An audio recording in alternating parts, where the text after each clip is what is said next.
अभी हम लोग दूसरा सेगमेंट समझते हैं, that is what we understand is the evaluation of the financial risk.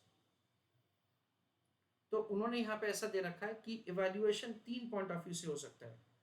एक इन्वेस्टर के पॉइंट ऑफ व्यू से, दूसरा कंपनी के खुद के पॉइंट ऑफ व्यू से, और तीसरा गवर्नमेंट के पॉइंट ऑफ व्यू से। और ये किसकी बात कर रहे हैं फ्रेंड्स? सिर्फ फाइनेंशियल रिस्क की बात कर रहे हैं। जैसे मैंने आपको बोला कि आगे का चैप्टर सिर्फ फाइनेंस के ऊपर ही उन्होंने डिस्कस किया है। The financial risk can be evaluated from the different point of view as follows from the stakeholders point of view. Major stakeholders of a business are equity shareholders, and they view the financial gearing, that is the ratio of the debt in the capital structure of the company, as a risk. Since in the event of the winding up of the company, they will be least prioritized. यानी हम लोग ऐसा समझते हैं that से equity share holders को हमेशा ऐसा लगता है कि जितना डेट फाइनेंसिंग बढ़ेगा ना उतना रिस्क बढ़ेगा। उसका रीजन ये है that से the company will have the higher financial break-even point. The company is required to make the huge payment of the financial charges to outsiders. उसके बाद इक्विटी शेयर होल्डर्स को मिलेगा। और अगर कंपनी का अर्निंग सही नहीं हुआ, this is the financial charges. Company का अर्निंग ऐसा है, अच्छी बात है चलो, पर अगर ऐसा गिर गया, देन इन दैट केस से डिबेंचर होल्डर्स क्या करेंगे? डिबेंचर होल्डर्स अभी आपको सर्वाइव नहीं होने देंगे, वो आपका कंपनी तुरंत बंद करवा देंगे। ऐसा इनका दैट इज से ऐसा होता है। Even for a lender, existing gearing is also at risk, since the company having high gearing faces more risk in default of the payment of the interest and the principal payment. From the company point of view, तो यहाँ पे उन्होंने first point में ऐसा बताया कि जो lender होता है ना, वो भी एडिशनल लोन जब देता है ना, तभी आपका एग्जिस्टिंग डेट फाइनेंसिंग क्या है ना वो कंसीडर करता है। अगर आपका एग्जिस्टिंग डेट फाइनेंसिंग ज़्यादा है तो वो रिस्क प्रीमियम चार्ज करेगा, यानी वो ज़्यादा रेट ऑफ इंटरेस्ट आपसे मांगेगा। एंड उस केस में say there are fair chances that say the investors would be say at a high risk if at all the company is going for further debt financing. From the company point of view, simple है, जितना debt financing बढ़ेगा उतना company के लिए liquidation में जाने का, insolvency का रिस्क बढ़ेगा। सिंपल है। From the companies point of view, if the company borrows excessively, तो फोकस यहाँ पे कौन से पॉइंट पे करना है? बोरोइंग के ऊपर फोकस करना है। or lend to someone who defaults, then it can be forced to go into the liquidation. यानी किसी एक को हमने लेंड किया है सब्सटेंशियल अमाउंट और वो डिफॉल्ट कर रहा है, तो दिस इज व्हाट से from the bank point of view, then in that case say you will be forced to go into the liquidation.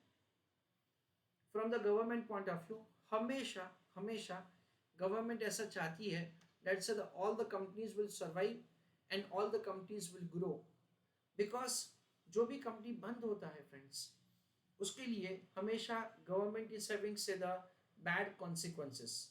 उनको इकोनॉमी चलाने के लिए सारी कंपनीज कमाए, एम्प्लॉयमेंट्स जनरेट करें, and that say they give the employment to everyone is very necessary.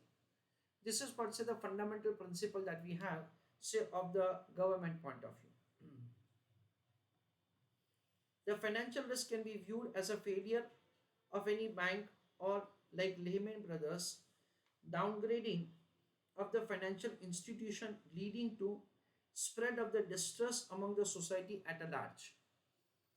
We know that the 2008 का जो subprime crisis है, in that the Lehman Brothers से were defaulted, और उसकी वजह से पूरे अमेरिका में से there was a very bad situation. तो गवर्नमेंट को अल्टीमेटली बेल आउट करना पड़ा था। Even this risk also includes the wilful defaulters. Wilful defaulters का मतलब ये है कि जो जानबूझ के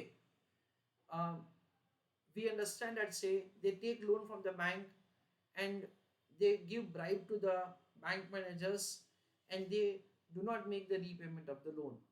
So all these are going to ultimately say pull down the economy. This can also be extended to the sovereign debt crisis. तो ऐसा बहुत चलेगा, then in that case से the government खुद भी डिफॉल्ट हो सकता है. That is for the sovereign debt crisis. We know that so the government ultimately पैसा कंपनी से ही कमाता है, इन्वेस्टर से ही कमाता है, इन अ वे दैट से टैक्स से कमाता है. तो अगर इकोनॉमी में ऐसा बहुत होने लगेगा, then in that case ultimately government के पास भी टैक्स का पैसा नहीं आएगा. That is what say they want to explain. Financial risk can be reduced, not nullified, by entering into the contracts of the hedging and other means. तो financial risk को हम लोग एटलीस्ट रिड्यूस कर सकते हैं bye entering into certain hedging transaction. आपका बहुत ही simple chapter एक डेरिवेटिव, आपका बहुत ही सिंपल चैप्टर एक फॉरेन एक्सचेंज रिस्क मैनेजमेंट, उसमें हम लोग रिस्क कैसे रिड्यूस करते हैं उसके बारे में डिस्कशन होता है. Hedging is a method of reducing the risk where a combination of the assets are selected to offset the movement of each other. For instance, when investing in a stock, it is possible to buy option to sell the stock at a defined price at some time in future. जो students का derivative हुआ है वो लोग समझ पाएंगे कि लोग क्या कहना चाहते हैं. I give you a simple example like this. On 1st of January, you purchase equity share of a company, let us say for rupees 1000. At the same time, you purchase put option for exercise price of rupees 1100. Of course वो free में नहीं आता है, उसके लिए आपको premium पे करना पड़ेगा. पर अभी फॉर द टाइमिंग मैं प्रीमियम को इग्नोर कर रहा हूँ. अपने पुट ऑप्शन खरीदा 1100 रुपए में. नाउ क्या होगा, ये पुट ऑप्शन एक्सपायर हो रहा है for example 31st of March को. नाउ 31st ऑफ मार्च को अगर price of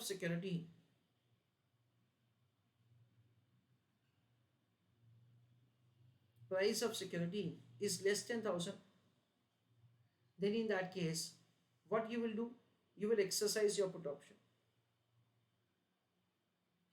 So at least what will happen, you will get 1000. और जब प्राइस 1000 से ऊपर होगा, then in that case, I'm sorry 1100 के एक्सरसाइज प्राइस.